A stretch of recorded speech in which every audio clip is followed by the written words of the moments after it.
Hello, sisters. Hi, everyone. Good evening, sisters. Good evening. I see y'all in the chat now. I am ready. Yes, I'm ready. Hey, I'm ready. I love it. Good evening, sisters. I see you all filing in. Come on in and join us tonight. YouTube and Facebook. It is so great to see you all this evening on this Testimony Tuesday. I hope you all put your testimony in. If you didn't, you have a little more time to do that when we get done with the class, because you need to pay attention today. Great evening. I love y'all. It is so great to see y'all once again. It's always a pleasure when we can join each other in growth and learning and becoming. So it is so great to be with y'all tonight. And we have such a special guest. I cannot wait to share with you all. I know you saw her beautiful picture on the flyer, but as we dwell in the month of October, as we take over in October, I think it's completely amazing. I'm looking at your comments, sorry. I think it's completely amazing that we are taking the time to not just bring about awareness, but to honor our sisters who are with us and those who are no longer with us that have dealt with breast cancer or domestic violence. So I think it is great to have this time tonight to sit and listen to our very own Lady Stacy Wheeler tonight as she shares with us her testimony. Our Lady Stacy, she has her own nonprofit. It's called Healing All Scars. So she's not new to this. She's true to this. She's a survivor, which we thank God for. She's a survivor, but she's not just a survivor, but she's carrying that light. She's carrying that fire and bringing about awareness in her own community and surrounding areas and helping out people within the area that deal with that. So that's so exciting. And we don't just have Lady Stacy Wheeler with us tonight. I love the Purple Hearts. Keep them coming. We have another special guest, her daughter Kyra. So when we bring Lady Stacy and Kyra to the screen, to the stage, I need y'all to give all of the love. Let me see all the Purple Hearts you can give, all the hand claps you can give as we welcome them and that we sit and we get the information that they have for us today, so we can all be better and more aware of all that's around us and how we can help and be a part and how we can support. So sisters, I love y'all. And don't forget, it's Testimony Tuesday, so make sure you put your testimony up there today so we can all celebrate the goodness of God. But prepare yourselves now. I am so excited to bring Lady Stacy and Kyra on. Yay! Ladies, get ready. All right. Good evening, ladies. It is such a pleasure to be here with you all tonight. First, I just want to thank God for allowing me to have a platform to tell my story. I also want to send a shout out to Apostle Mac and to Circle Pastor Lady Mac for allowing me this space and this opportunity. I'm grateful for what God is doing. And I want to just kind of get right into it. So if you guys have any questions for me tonight that I can try my best to answer. As Sister Kendra said, this is my daughter, Kyra. This is my oldest daughter.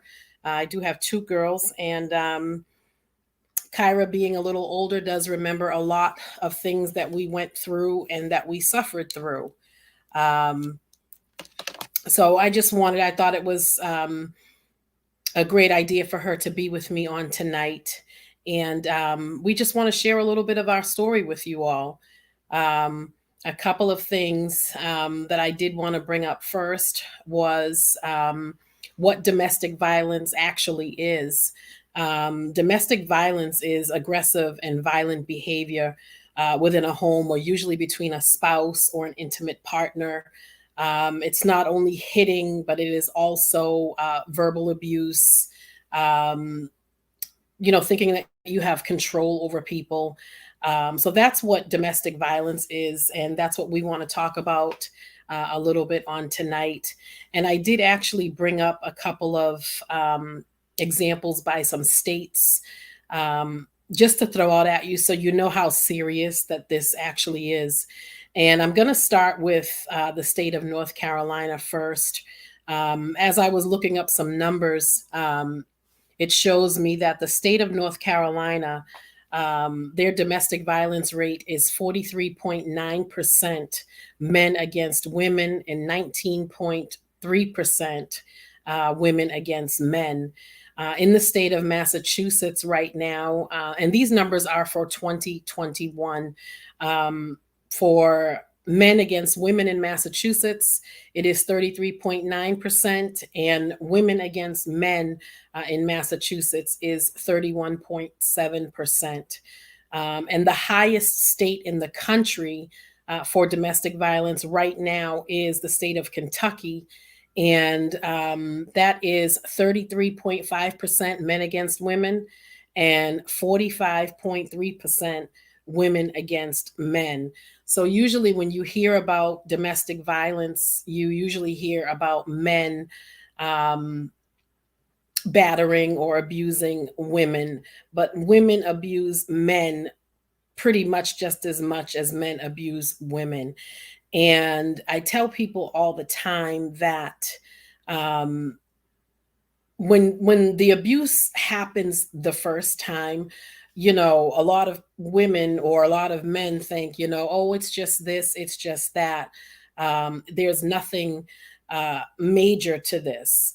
However, domestic violence is very serious. I have actually lost um, two friends of mine to domestic violence, and one happened in 2016, and her husband actually shot her in the head in front of her children.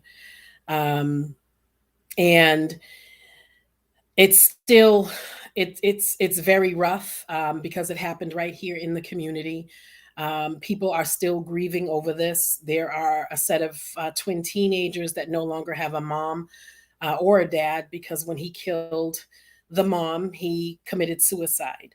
There is also another young lady that was murdered via an intimate partner, and has left children here to be raised by family members. And those children will never be able to see their mom or their dad. And these are the things that you have to really dive into when people come to you. And I need to really make you aware that domestic violence does not only happen in the world, it also happens in the church. There are pastors, deacons, whatever title they want to have, it happens in the church. And I tell people all the time, you know, we as believers, we have to stop sweeping things like this under the rug, because it is serious. And one of the biggest things right now, where we are still in the pandemic, I urge everybody, check on your friends, check on your sister girls, check on your cousins, and make sure that they are okay, because the numbers for 2020 and 2021 alone are right now through the roof. It's happening daily, minute by minute, hour by hour. There is someone that is being abused by an intimate partner. So that's just a little bit, for you to think about. And a little back history on myself and my daughter. I married my first husband at the age of 19 years old. I had my I had Kyra 3 years after we were married, and about 6 months after Kyra was born is when the abuse began. And I come from a family of very strong women, and just a shout out to my mom and to my aunties and my cousins. But when you are in a domestic violence relationship, you don't think about, trying to fight this man or this woman, because they're supposed to love you. They are supposed to protect you. They are supposed to care for you. It's not supposed to be this way. And for a very long time, I hid it until I couldn't hide it anymore. We went through several different trials and just a lot of um, abuse, especially verbal abuse. And I believe that verbal abuse is worse than physical abuse. And, I say all the time, black eyes and fat lips and bruises, they fade. But once words are, you know, released, you have to be aware that you can't take those words back. Words hurt, words have life. And when it starts with the words, I encourage uh, men and women alike, talk to somebody, say something to somebody. And especially, as believers, I say a lot when a man or a woman comes to you and trust you enough to talk to you and tell you what they're going through. Don't get on the telephone and don't get on social media and say, what, First Lady so and so is going through, Pastor so and so is going through. They came to you because they trusted you and they need help. And if you don't have the tools to help them, then you should not say anything. If they come to you, let them know, what, I'm not sure how I can help you, but I will find help and I will get back to you. But don't break their trust. They are already damaged, they are already bruised. And when you begin to open your mouth, you're just adding to the emotional abuse. You're adding to the physical abuse. It may to the verbal abuse, excuse me. You may not be putting your hands on them, but you running your mouth is creating further turmoil in that man or that woman's life. And I'm just going to read something. Usually my daughter reads it, but she said she didn't want to read it tonight, but I'm going to read it to you. And it's a poem um, that I use a lot when I sit with women, or when I go out and I speak in different places. But this poem, it says, I got flowers today. It wasn't my birthday or any special day. We had our first argument last night, and he said a lot of cruel things that really hurt. Know that he is sorry. I know that he is sorry and didn't mean to say the things that he said because he sent me flowers today. I got flowers today. It wasn't our anniversary or any other special day. Last night he threw me into a wall and started to choke me. It seemed like a nightmare. I couldn't believe that it was real. I woke up this morning sore and bruised all over. I know he must be sorry because he sent me flowers today. I got flowers today. It wasn't our anniversary or any other special day. Excuse me. I got flowers today and it wasn't Valentine's Day or any other special day. Last night he beat me and threatened to kill me. Makeup and long sleeves didn't hide the cuts and bruises this time. I couldn't go to work today because I didn't want anyone to know, but I know he's sorry because he sent me flowers today. I got flowers today, and it wasn't Mother's Day or any special day. Last night, he beat me again, and it was worse than all the other times. If I leave him, what will I do? How will I take care of the kids? What about money? I'm afraid of him, but I'm too scared and dependent to leave him. But he must be sorry because he brought me flowers today.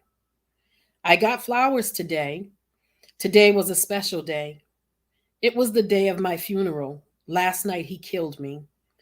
If only I would have gathered the courage and strength to leave him, I could have received help from the women's shelter. But I didn't ask for their help, so I got flowers today for the last time. And I read that because it says a lot and it speaks to our story. And the first time, it was a simple slap. I wound up having a fat lip.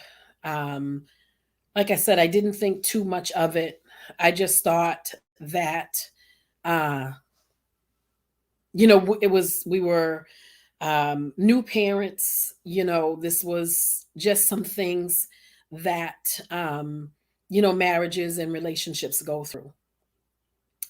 And the emotions of it all are, to me, the worst. Um, I wound up relocating to a different state because that's where my job had sent me. And I figured, being away and, working on a marriage and, trying to raise a family, that things would eventually change. But they got worse. Um, I was, knocked down the stairs at 8 months pregnant with my daughter, Gianna. Um, and I can remember sitting on the couch because my old Kyra and I would watch Scooby Doo every night. That was her favorite show at the time. And I can remember when I got up off the floor, uh, her wiping the blood from my nose and the tears from my eyes.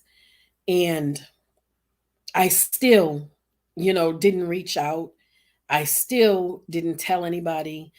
Although I believe that, my mom had an inkling, it just wasn't something that we talked about. Um, Nobody ever wants their marriage to fail. Nobody ever wants to be that person. Um, and I say to people all the time, I am not an advocate for divorce, but I will help you move. Because if you stay in a relationship like this, you have to think about the outcome. I can remember, my daughter Gigi, I believe she was 4 at the time. And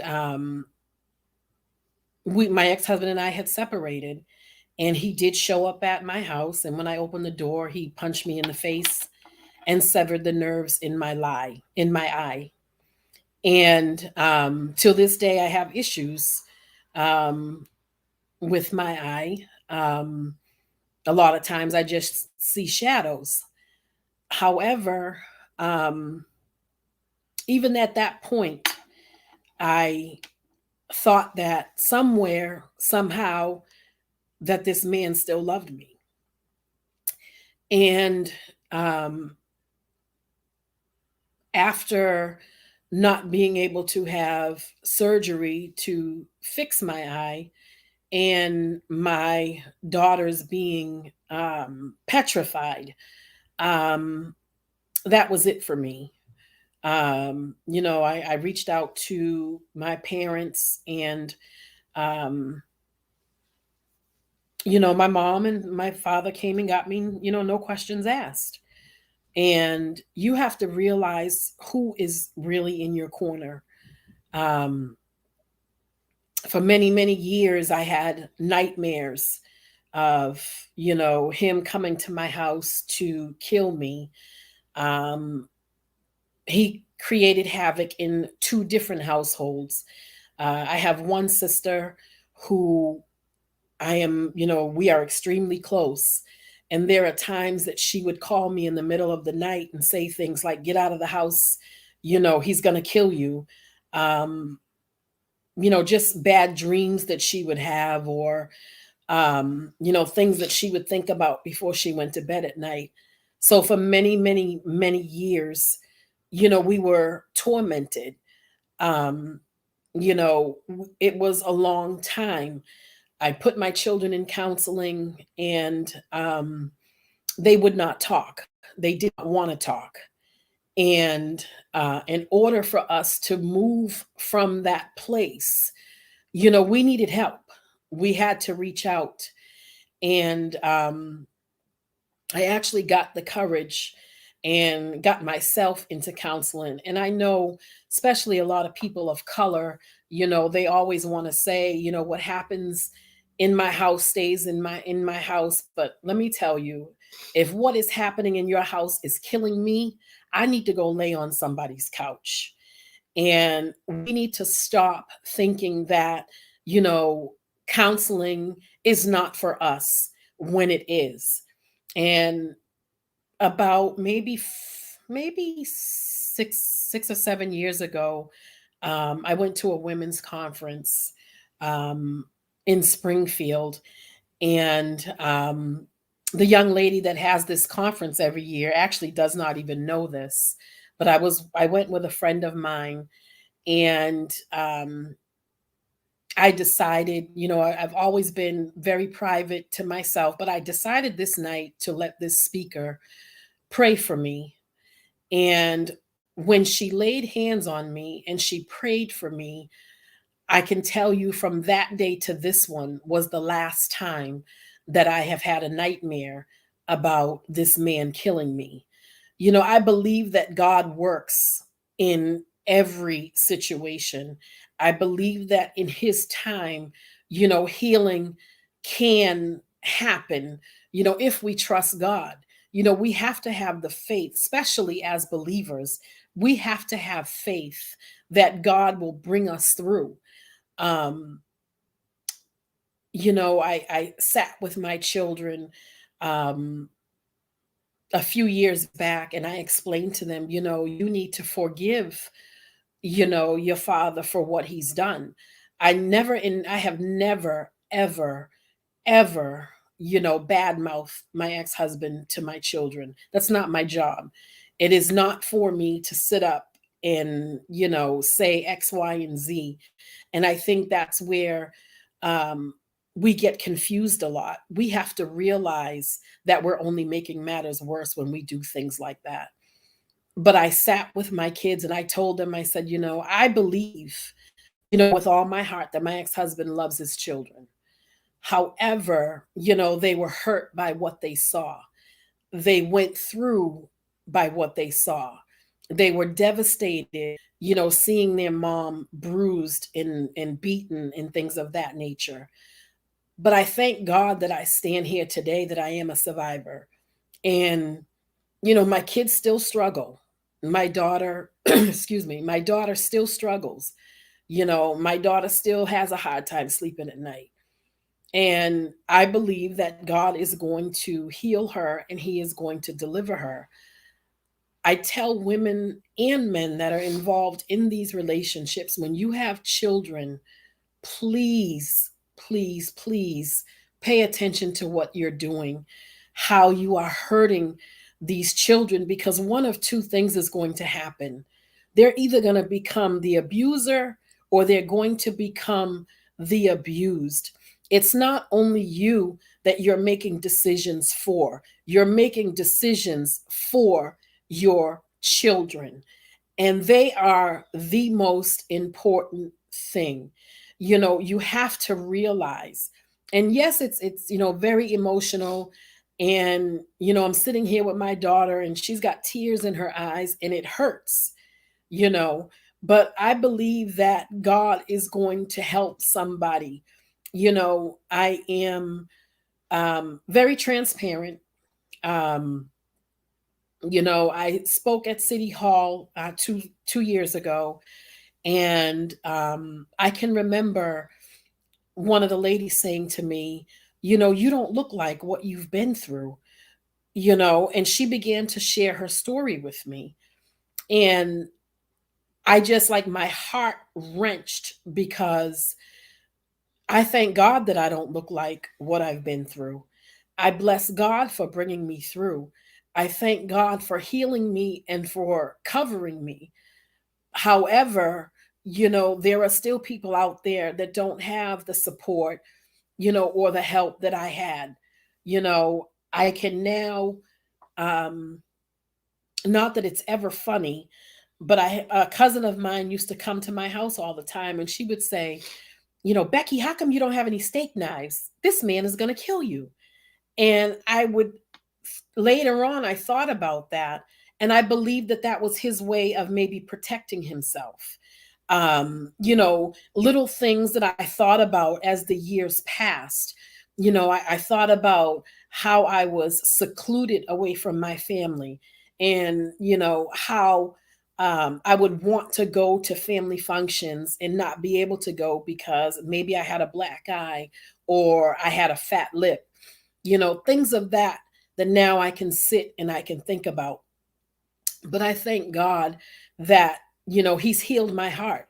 I thank God that I am able to, help other women and, bring them to get the help that they need. I stress, with the community and the city that I am in now, because I tried to go to a battered women's shelter and I was denied because I made too much money on my job.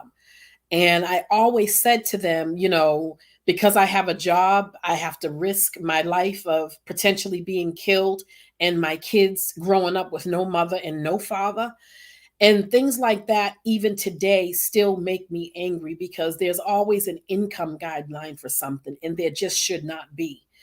Um, I was blessed to be able to have a seat on the task force here in our city with the police department that deals with the chapter that deals with domestic violence. And, I pray and I ask God to give me the words to say when these things come up, or when people reach out to me.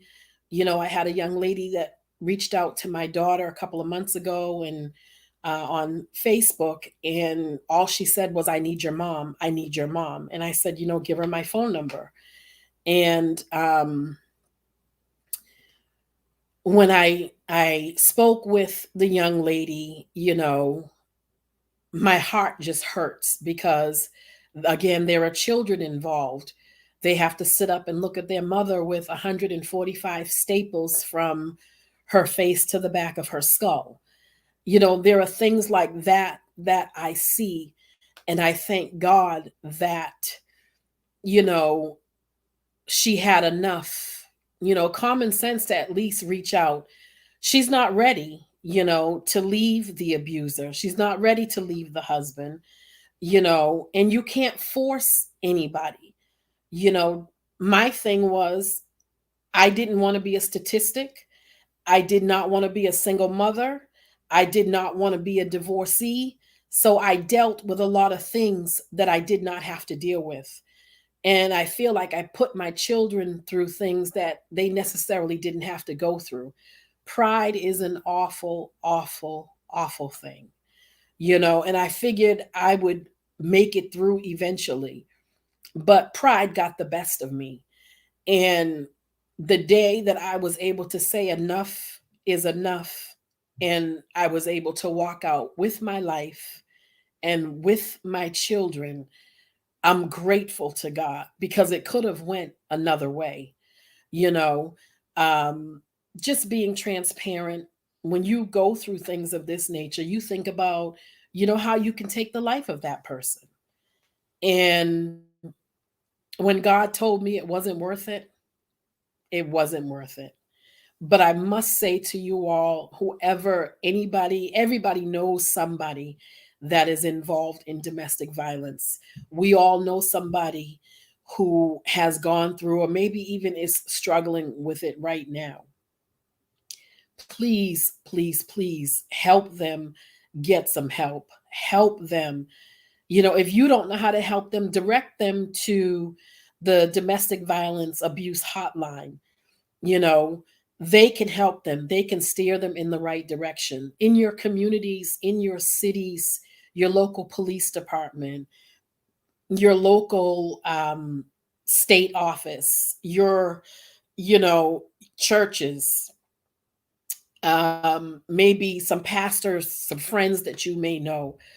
Direct them to somebody, especially if you cannot help them, and let them know that there is a way out. Let them know that there is help. There is someone for you to talk to. Sometimes the relationship is over. Sometimes, the person may want to get help. We never know what God has in store. Um, I thank God for my husband, Pastor D.W. Wheeler. I bless God for him. I can remember, when we first got married, the struggle was real. Having nightmares about another man when you're in the bed with your husband is absolutely crazy. But, I thank God that he was able to really, really understand that help is what I needed, and not, to continue to be browbeat. We have to stop suffering in silence. There's no need of it in this day and age. Um, I tell people, if you ever get a chance, please watch the Tracy Thurman story. It is about a young lady in Connecticut, um, who called the police so many times. And the last time she called the police, she was stabbed by the husband over 3/4 of her body because the police officer decided not to go to the house. He decided to stop at the station and take a bathroom break because they were tired of going to this young lady's house. Don't let that be somebody that you know. Don't let that be you. Don't let that be, don't become the statistic. Don't let your story be on the news. You know, Now, when there is domestic violence, especially in the state of Massachusetts, the woman can no longer drop the charges against the man because the state takes over the case. you know and if you decide, you call the police, and then you decide that your desire is to go back with him, you are going to have to, deal with the court.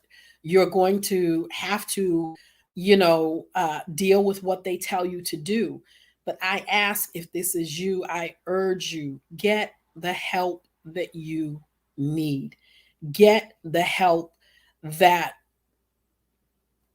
can get you out of that situation. you know don't continue to stay in a situation just because that person may, control the finances. you know he controls the home. You have no family, you have nowhere to go, so these are things that are hanging over your heads. Listen, I stepped out and I was homeless, living in a hotel with my two daughters. I did not care. I did, because pride, and I can't say it enough. Pride, don't let pride overtake you. Don't let it overtake you. When I finally reached out to my parents and they came and got me, no questions asked. I was grateful. I didn't get, I told you so. I didn't get, I told you not to marry him. I didn't get any of that. So you'll never know what somebody, or who will be there, for you, who will be there to see you through. Keep in mind, please, please, please, when help is offered to you, stick it out and see what they can tell you. See what avenues that are available for you and your children if you have them. Because at 27 years old, my daughter's still struggling. My other daughter is 23 years old, and she's on tonight. And hey, Gigi, she actually is in North Carolina. But my children struggle with this, and I believe that God is going to deliver them in His own time. I believe the tears will stop. I believe that the emotions will eventually fade. But counseling is the number one key. You know, I thank God that I'm saved. I thank God that I have faith. I thank God that, He has seen me through. I thank God that He has dried my tears, and He's been there for us. But even after all this time, the emotions, um, you know, they're still there. Um, Seeing my children struggle, the frustration is still there. Um, but forgiveness for me is a big thing. I can't get up and teach and preach about forget about the former things, yet I'm still harboring things in my heart. And I can honestly say, my ex husband called me one day out of the blue. And the first thing I wanted to know was, where did you get my phone number from? But he told me, he said, I'm sorry for everything that I've ever done. I apologize. I thank God how you raised my children, and that was a big thing for me. And when he ever said to me, I hope you don't hate me anymore, I said to him, I said, man, I forgave you so many years ago. It just ain't even funny because hating you is not worth my time, you know. But I had to really seek God in order to forgive. I really had to lay before God and ask Him to heal my heart, because harboring hate in your heart, it does a lot to the body, it does a lot to the mind. And that's a big thing. You have to get your mind right. And sometimes you got to go lay on somebody's couch in order to get your mind right. And I hope tonight that by Kyra and I sharing our story with you, um, that if this is you, that you will seek the help that you need. You know, one thing I live by is with, husbands. The Bible says, husbands, life, love your wives as Christ loved the church. And if that's not how you're being loved and that's not how you're being cared for, maybe you need to step back and rethink, what's going on, or maybe seek some type of marital counseling. And I hope that this has helped somebody. If there anything is, if there's anything that I can do, reach out to me on Facebook, send me a message. I promise you I will answer. If there is someone that you want to speak to outside of the circle, please reach out to the domestic violence hotline. It is 800 SAFE. Again, 800 SAFE. And please, they will direct you to, the right people in your area, in your city, in your state. And just remember this one thing, if you don't remember anything else tonight: domestic violence can really cause PTSD in men and women from the abuse. So think about what you're doing. Think about how it's not only affecting you and your children. Think about how it affects your mom and your dad. My mom still has issues with it because I wasn't raised that way. But please reach out, get help. If there's anything that I can do to help you, please let me know. Like I said, I'm very transparent, and I pray that this has helped somebody. God bless you all. Wow. Wow. First and foremost, we want to thank you, Lady Stacy and Kyra, for your transparency, for sharing with us, for shedding light, and for being open. I do believe transparency heals, but I don't want you sisters to let, I always say it, but I don't want you to let this moment pass you by. It's it's important for us to take this awareness and be proactive, to be the light, to be that help, or even if you may be suffering, to know that there is help, there is hope, and that you can make it out. You can make it in a safe situation. So let's break the cycle of silence. Um, let's break the cycle of silence. And I pray, or I encourage you all, this Friday as we wear purple together, to not just fast and pray for yourself or the circle, but to pray for courage, to pray for safety, to pray for protection, for sisters that may be dealing with that, and to ultimately pray for healing, because past the physical abuse, or the initial emotional and verbal abuse, that it lingers. And so we want healing. And I'm so glad even she promoted counseling is available. Counseling is there. Counseling does help. So let's pray that our sisters and those we know, we all know someone that's dealing with domestic abuse, in Mhm. whatever form that may be in. So don't allow your light to be dimmed. Circle Pastor talked about our light. Don't allow your light to be dimmed. And if you cannot help, direct them to help. Like she said, I'm glad she hit on that as well. Everything's not our lane. Everything may not be our assignment, but we can lead a sister, lead a friend, lead a brother to help. It was 800-799 SAVE. Give them the line, give them the resources that are local to you. Be there to pray, be there to listen, and no judgment, no judgment. Just because you would do it, don't mean they would do it, or they may not know how. So just be available, but be sensitive to what may be going on. Lady Stacy, Kyra, we love y'all. We love y'all. We appreciate you all. We appreciate, again, your transparency, your strength, because I know that's not easy to always, even to readdress or come back and talk about. So we do appreciate you sharing with us today. And sisters, your eyes are open. Your eyes are open. And we say it all the time, no sister left behind. I did see a lot of comments in the chat of sisters who can relate and sisters who have dealt with domestic violence. So you are not alone. You are not alone. So I don't want you to ever feel alone, no matter how you felt in the past. I don't want you to feel alone. I want you to know that there is help, there is support, there is love, and there is hope. There is hope.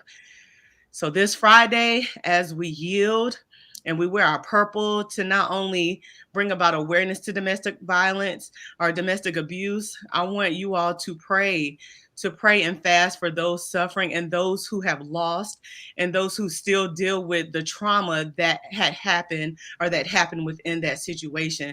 So be fervent in that, be firm in that, and let's move mountains. Let's watch God work, and let's be the light that we're supposed to be. I love you all so much. I love you all so much. And lady, I think I said it like 10 times, but thank you. Thank you. Thank you. We love you. We appreciate you. Sisters, if you have any questions or anything, we're here to answer those. I hope that you all have an amazing night, that you are ready for tomorrow morning, day 10. My days is leaving me. Day 10. This has definitely been an October takeover. And even with the classes that we have in the evening, I don't know if you all feel it, but like we're being equipped and we're being placed in a position to be the light. So don't let that opportunity pass you by. Don't dim your light anymore. We're moving forward. And so God, we're grateful. I'm praying for covering of the mind, heart, and spirit on tonight. And so even those who have shared their story and those who have related, that doesn't bring back any trauma to taunt or to hinder in any way. So we all will be well. There's hope. We love y'all. We will see you first thing in the morning. We in CP, she's on first lady duty tonight. We love her, and we appreciate her. We thank her for her yes this movement and for creating this safe space for us to have these types of discussions and growth. So we love you, CP. But ladies, we will see you in the morning, 6:30 a.m. bright and early. Be ready. It's still October takeover, and if you haven't taken over yet, we in it. Okay, so get on the move. I love you all. I love you all, and I hope you have a great evening. We'll see you in the morning.